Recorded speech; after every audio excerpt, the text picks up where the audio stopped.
Hello everyone. तो चलिए आज की इस वीडियो में हम बात करते हैं टाइफॉइड की। तो जानते हैं कि ये वीडियो आपको क्या क्या इन्फॉर्मेशन देने वाली है। सबसे पहले ये जान लीजिए कि टाइफॉइड आपका एक बैक्टीरियल इन्फेक्शन है, यानी कि इसके पीछे एक बैक्टीरिया रिस्पॉन्सिबल है।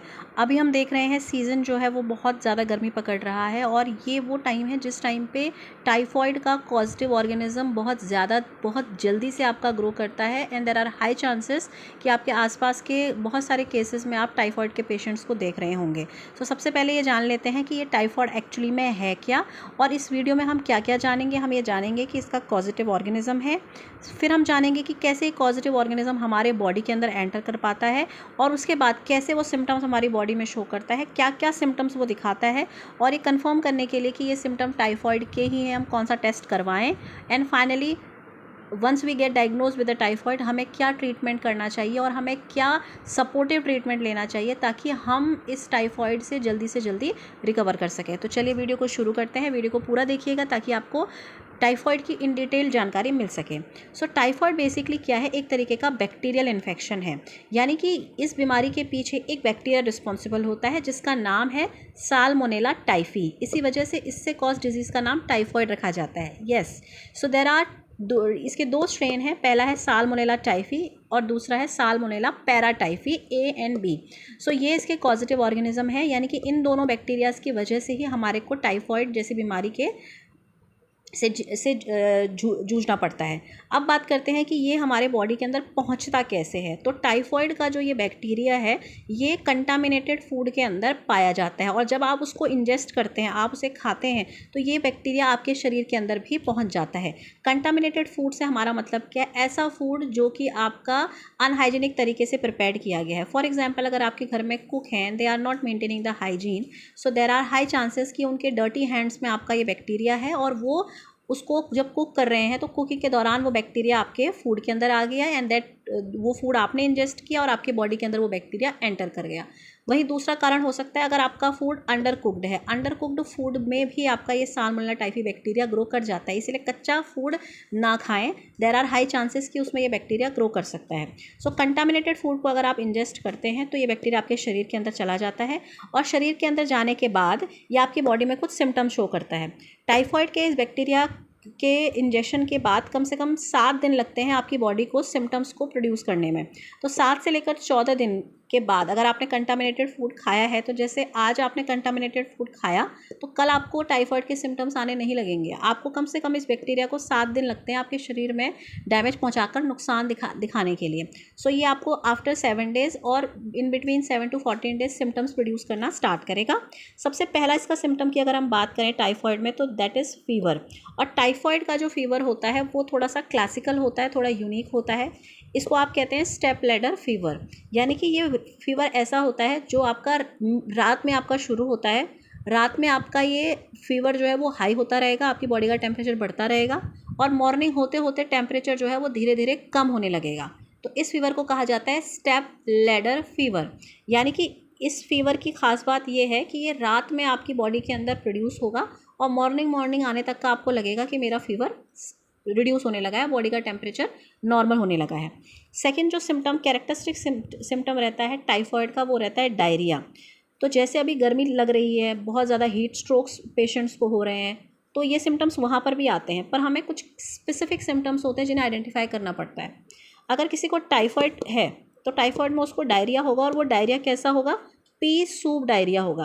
पी सूप डायरिया का मतलब है बहुत ही आपका जो स्टूल का फॉर्मेशन होगा वो बहुत ही वाटरी होगा, वो बहुत ही वाटरी, जिसको पी सूप डायरिया कहा जाता है। So it is again a characteristic symptom. Third है आपका कफ। सो आपको लग सकता है कि मुझे कोल्ड हुआ है ना, पर समर के टाइम पे आपको कोल्ड होने के चांसेस कम है। अगर आपको कोल्ड या कफ हो रहा है तो दैट इज़ आपकी बॉडी के अंदर बैक्टीरियल इन्फेक्शन है। सो आपके थ्रोट में पेन हो सकता है, आपको कफ हो सकता है, समटाइम्स आपको रैशेज़ भी आ सकते हैं बॉडी के अंदर, स्लाइट हेडेक भी हो सकता है। तो ये कुछ कैरेक्टरिस्टिक सिम्टम्स होते हैं टाइफॉइड के। अब बात करते हैं, जैसे ही आपको लगा कि मुझे बुखार भी आ रहा है, रात में बहुत बुखार बढ़ता है और सुबह ठीक हो जाता है, फिर मुझे भूख भी नहीं लग रही है, loss of appetite is there, उसके बाद आपको डायरिया हो रहा है, जो भी आप इंजेस्ट कर रहे हैं वो आपका वाटरी फॉर्म में निकल जा रहा है, अदर देन दैट आपको थ्रोट में पेन है बहुत ज़्यादा, और आपको कफ भी कभी कभी प्रोड्यूस हो रहा है, तो आप क्या करेंगे? आप अपना एक डायग्नोस्टिक टेस्ट कराएंगे। ये डायग्नोस्टिक टेस्ट बहुत ही ईजिली अवेलेबल है आपके नज़दीकी सेंटर्स में, हेल्थ केयर सेंटर्स में, और बहुत ही इकोनॉमिकल है। तो इसका नाम है विडाल टेस्ट। इसमें 2 तरीके के टेस्ट होते हैं। यहाँ पर आपको जो कराना है वो है विडाल ट्यूब टेस्ट। एक होता है स्लाइड, एक होता है ट्यूब। तो विडाल ट्यूब टेस्ट के जो रिजल्ट्स होते हैं वो ज़्यादा एक्यूरेट होते हैं। तो Widal test is basically done to diagnose the typhoid. तो टाइफॉइड की जांच के लिए ये टेस्ट करवाना ज़रूरी है। तो अगर आपको ये लक्षण आ रहे हैं तो आप ये टेस्ट करवाएं, और आपको अगर रिजल्ट पॉजिटिव आता है तो फिर आपको ज़रूरत पड़ती है कि आप उसका सही ट्रीटमेंट करें।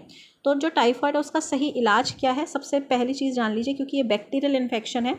तो बैक्टीरिया से लड़ने के लिए हमारे पास जो मेडिसिन हैं वो हैं एंटीबायोटिक्स। तो एंटीबायोटिक्स हम देते हैं इसके अंदर। अगर आपका जो टाइफॉइड है वो आपका माइल्ड है, यानी कि जो आपकी बॉडी के अंदर एंटीबॉडी का टिटर आएगा वाइडल टेस्ट के बाद, अगर वो लोड कम है, दैट मीन्स आपको अभी इन्फेक्शन माइल्ड है, तो माइल्ड इन्फेक्शन में आपको ओरल एंटीबायोटिक्स पे रखा जाएगा, जिसमें आपको फ्लोरोक्विनोलोन्स ड्रग दी जाती हैं, जिसके अंदर 2 सॉल्ट आते हैं, ऑफ्लॉक्सासिन एंड सिप्रोफ्लॉक्सासिन।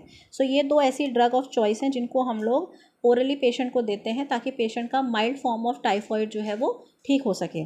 लेकिन अगर मान लीजिए पेशेंट को बहुत सीवियर फॉर्म ऑफ टाइफॉइड है, अब एक चीज़ ध्यान दीजिएगा, कैसे पता लगेगा कि आपका टाइफॉइड बहुत सीवियर है या फिर माइल्ड टू मॉडरेट है? ये पता लगता है विडाल टेस्ट में प्रेजेंट जो आपके ब्लड में जो आपका एंटीबॉडीज़ का वॉल्यूम आता है, जिसे हम टाइटर वॉल्यूम कहते हैं।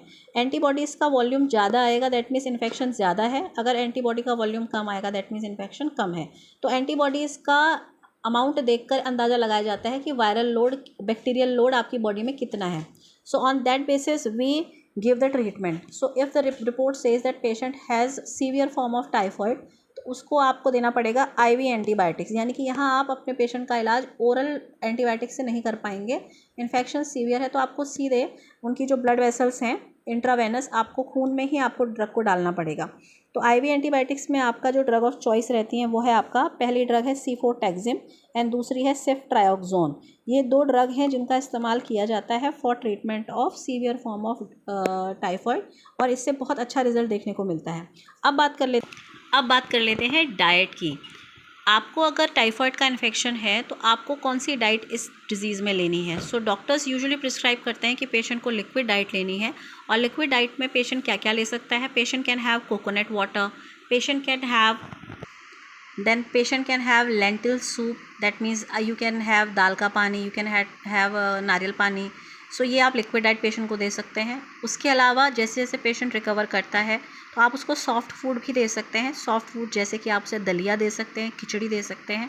अब बात आती है प्रिकॉशन की। हम ये कैसे प्रिकॉशन रखें कि हमें टाइफॉइड हो ही ना, हो जाएगा तो उसके बाद हमें एंटीबायोटिक्स का ट्रीटमेंट लेना है, हमें डाइट को कंट्रोल करना है। पर अगर हमें रोकथाम करनी है तो उसके लिए हम क्या कर सकते हैं? उसके लिए सबसे बड़ा जो इलाज है वो है vaccination. Everybody should get vaccinated against the typhoid, but other than that we can have precaution mainly is hygienic condition. Hygienic condition अगर मेंटेन करके रखेंगे तो वो बैक्टीरिया हमारे आसपास तो रहेगा पर हमारी बॉडी के अंदर एंटर नहीं कर पाएगा। So stop avoiding eating contaminated food and stop eating food outside. So these 2 things can help to get rid from the bacteria, और आपकी बॉडी के अंदर ये बैक्टीरिया एंटर नहीं कर पाएगा, and thereby you will make yourself protected in this environment. So I hope आपको video अच्छी लगी होगी। अगर आपको हमारी वीडियो इन्फॉर्मेटिव लगी हो तो चैनल को सब्सक्राइब